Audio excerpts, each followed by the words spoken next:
The cooperative bank hackers દ્વારા hack કરી લેવામાં આવેલી હતી અને રજાના દિવસોમાં એક જ રાત્રિમાં બેંકના 4 ખાતાઓમાંથી અલગ અલગ 135 ખાતાઓમાં 7,34,91,000 રૂપિયાઓ ખેંચી લેવામાં આવ્યા હતા અને એ 135 ખાતાઓમાંથી આ પૈસાઓ ફર્ધર 500થી વધારે ખાતાઓમાં ગયેલા. તો એનાલિસિસ કરતાં ધ્યાન પર આવેલ કે બેંકની જે CBS સિસ્ટમ હોય, કોર બેન્કિંગ સર્વિસ સિસ્ટમ હોય, એ જે કંપની હતી એના સર્વરમાં લૂપહોલ હતો. એટલે કે ધી કોઓપરેટિવ બેંક હેકર્સ દ્વારા હેક કરી લેવામાં આવેલી હતી અને રજાના દિવસોમાં એક જ રાત્રિમાં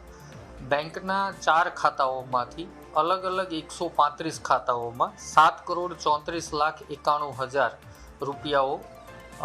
ખેંચી લેવામાં આવ્યા હતા અને એ 135 ખાતાઓમાંથી આ પૈસાઓ ફર્ધર 500થી વધારે ખાતાઓમાં ગયેલા. તો એનાલિસિસ કરતાં ધ્યાન પર આવેલ કે બેંકની જે CBS સિસ્ટમ હોય, કોર બેન્કિંગ સર્વિસ સિસ્ટમ હોય, એ જે કંપની હતી એના સર્વરમાં લૂપહોલ હતો. એટલે કે